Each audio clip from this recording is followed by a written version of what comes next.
রাসূল সাল্লাল্লাহু আলাইহি ওয়াসাল্লাম বলেছেন, সাইয়্যিদুল ইস্তিগফার, ক্ষমা চাওয়ার জগতে সবচেয়ে বড় তাসবিহ, ক্ষমা চাওয়ার জগতে সবচেয়ে বড় মাধ্যম, যার মাধ্যমে আল্লাহর নিকটে ক্ষমা চাওয়া যায়, যাকে বলা হয়েছে সাইয়্যিদুল ইস্তিগফার।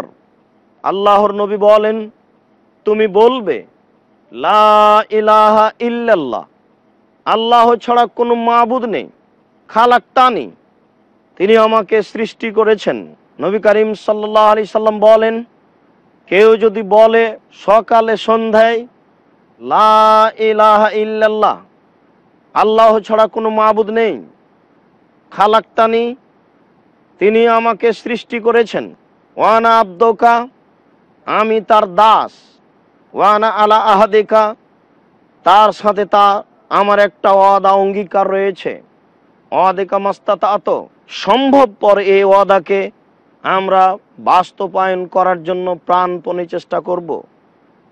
আউযু বিকা মিন শাররি মা সানাত, প্রতিপালক, আমরা যে অন্যায় কাজ করেছি, অশ্লীল কাজ করেছি, এর জন্য তোমার নিকটে আশ্রয় চাই, তোমার নিকটে আমরা ক্ষমা ভিক্ষে চাই।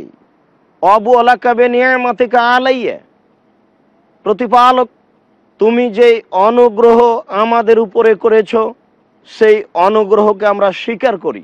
আমরা বলছিলাম, নবী করিম সাল্লাল্লাহু আলাইহি সাল্লাম বলেন, কেউ যদি বলে সকালে সন্ধ্যায় লা ইলাহা ইল্লাল্লাহ, আল্লাহ ছাড়া কোনো মাবুদ নেই, খালাক্তানি, তিনি আমাকে সৃষ্টি করেছেন, ওয়ানা আব্দুকা, আমি তার দাস, ওয়ানা আলা আহাদিকা, তার সাথে আমার একটা ওয়াদা অঙ্গীকার রয়েছে, ওয়াদিকা মাস্তাতাত, সম্ভবপর এই ওয়াদাকে আমরা বাস্তবায়ন করার জন্য প্রাণপণে চেষ্টা করব।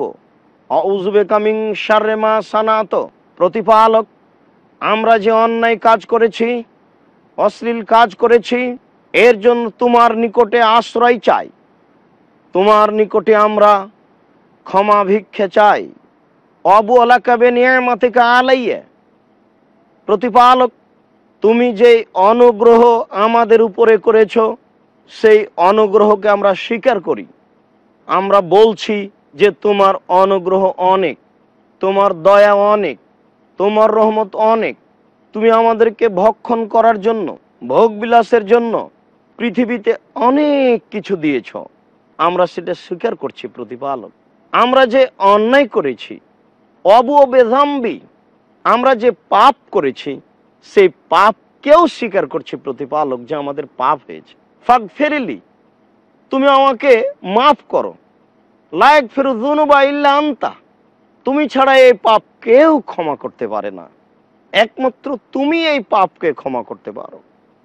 আমরা যদি এই দোয়াটি সকাল সন্ধ্যা বলতে পারি, নবী করিম সাল্লাল্লাহু আলাইহি সাল্লাম বলেছেন, কোন ব্যক্তি যদি সকালে বলে, তাহলে বিকেল পর্যন্ত সময়ের মধ্যে মারা গেলে সে জান্নাত লাভ করবে। যদি বিকালে বলে, তাহলে সকাল পর্যন্ত সময়ের মধ্যে মারা গেলে সে ব্যক্তি জান্নাত লাভ করবে। হাদিস বুখারী শরীফের, সন্দেহের কোনো অবকাশ নেই। কাজেই আমাদের জন্য জরুরি কর্তব্য হবে সকাল সন্ধ্যায় তাসবিহ পাঠ করা। আসলে আমাদের পাপ স্বীকার করেই ক্ষমা চাওয়া উচিত।